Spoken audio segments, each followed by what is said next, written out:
Hello friends, today we are reading imperative sentence of indirect and noun clause. Welcome to YouTube channel खुशी tricky English classes. Share करें, subscribe करें और like करें। दो पंक्तियां मैं आपको मोटिवेशन के रूप में बताना चाहता हूँ। उसे गुमान है कि मेरी उड़ान कम है, मुझे यकीन है आसमान कम है।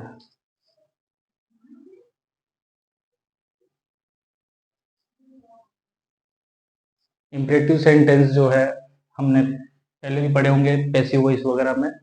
ये वर्ब की फर्स्ट फॉर्म से स्टार्ट होते हैं, डोंट से, प्लीज से, काइंडली से, लेट्स से और लेटस से। इन चारों से ये सेंटेंस हमेशा स्टार्ट होते हैं। अब इनके लिए जो इनडायरेक्ट सेंटेंस पढ़ेंगे, चेंज करेंगे, तो उसके लिए कंजंक्शन ये लगाने होते हैं, तो टू, नॉट टू और डेट। और एडवाइज्ड, ऑर्डर्ड करना है जब आपका वर्ब की फर्स्ट फॉर्म से कोई सेंटेंस हो तो। एडवाइज तो बड़े से छोटे, ऑर्डर भी बड़े से छोटे हम जो कर देते हैं, पर एडवाइज कई बार बराबर वाले को भी हम दे देते हैं। तो ये सेट टू की जगह करना है अपने, जो रिपोर्टिंग वर्ब में चेंज होता है। सेट टू की जगह एडवाइज या ऑर्डर्ड जब वर्ब की फर्स्ट फॉर्म से हो। डोंट से अगर स्टार्ट हो तो आपको एडवाइज्ड या फॉरबिड दोनों में से एक करना है। फॉरबिड का मतलब मना करना होता है, यानी कि डोंट का अर्थ भी मना करना ही होता है। तो जब आप फॉरबिड लगाओगे तो आपको नोट टू की जगह टू से जोड़ना होगा, क्योंकि ये जो नोट है वो इसमें पहले से ही आ जाता है। फॉरबिड एक नेगेटिव वर्ड होता है, मना करना। डोंट भी मना करना होता है, तो इसको हटाना है और प्लीज काइंडली को भी हटाना है और ये लेटस को भी हटाना है। मतलब इन चीजों को हटाना है और इनको लगाना है। फिर जैसे ये आपका है सजेस्टेड और प्रोपोज्ड। लेटेस्ट से अपन किसी को भी बोलते हैं कि भाई ये काम करना है, तो आओ लेट्स गो, चले, let's play cricket, let's write, आओ लिखें, लेट्स रीड, आओ पढ़ें। तो एक तरह से सजेस्ट करते हैं, सब मिलके काम करते हैं, प्रोपोज करते हैं, प्रस्ताव रखते हैं। तो सजेस्टेड लगाओगे तो आपको टू नहीं लगाना, प्रोपोज अगर लगाओगे तो टू लगाना है। फिर इसको डेट से जोड़ना है। फिर डेट से जोड़ने के बाद में इसमें ये जो अस होता है, इस अस का मतलब ही अस ही होता है, ये एस शॉर्ट में लिखा हुआ है। अस का मतलब है कि इसका सब्जेक्ट क्या बनेगा फिर, वी, क्योंकि हम एक सामूहिक प्रस्ताव रखते हैं। और इसमें शुड आपने मॉडल्स में पढ़ा होगा, शुड का यूज हमेशा जो है तो सलाह के लिए भी होता है, तो सलाह आपके सजेस्ट भी हो गया, प्रपोज भी हो गया, तो शुड अपने को इसमें लगाना है। तो इस तरह से इन चीजों में ये जो सेंटेंस है चार तरह से होते हैं। फर्स्ट फॉर्म से स्टार्ट होंगे, डोंट से, प्लीज या काइंडली से, लेट या लेटस से। तो इन सब में एक जो नोट करने की बात है वो ये होती है, इस प्रकार के सेंटेंसेज में subject second person you understood होता है, यानी कि वो छुपा हुआ होता है। ये थोड़ा सा समझने की बात है इसमें यू, क्योंकि अपन को किसी को भी ऑर्डर करेंगे, सलाह करेंगे, तो नाम ना लेके डायरेक्ट भी बोल देते हैं, ये काम करो, ये मत करो, तुम्हें ये करना चाहिए, वो करना चाहिए।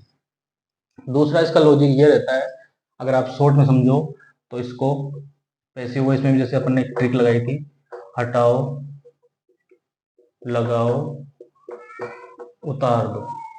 ये इसकी एक शॉर्ट ट्रिक है समझने के लिए, हटाओ, लगाओ, उतार दो। हटाना क्या क्या, जैसे डोंट हटाना है, प्लीज हटाना है, काइंडली हटाना है और ये लेटेस्ट हटाना है। लगाना क्या है, जैसे टू लगाना है, नॉट टू लगाना है, डेट लगाना है।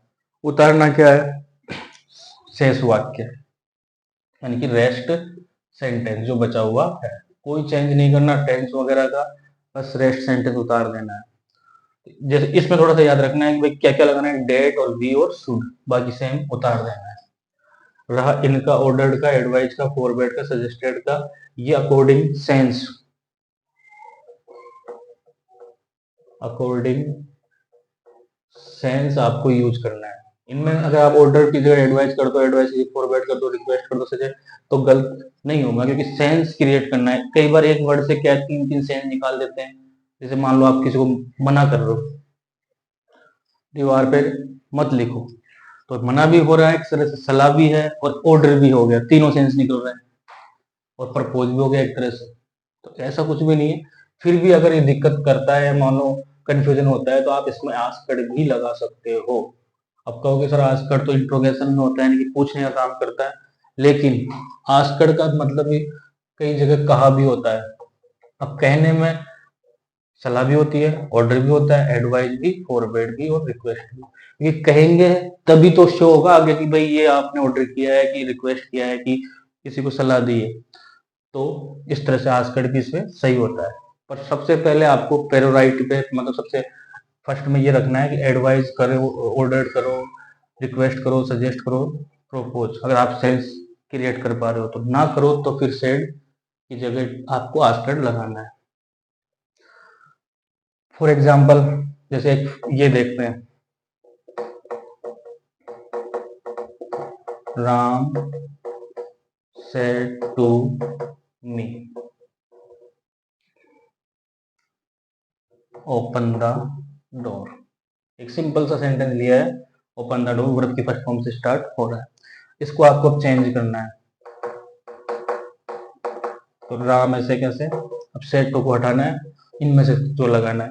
तो ये तो अपन जा ही नहीं रहे, यहाँ पे भी नहीं जाएंगे, ये पे भी नहीं जाएंगे, क्योंकि जो है उसी से स्टार्ट हो रहा है फर्स्ट फॉर्म से, यानी कि अपने पास ऑप्शन निकलने हैं ऑर्डर और एडवाइज।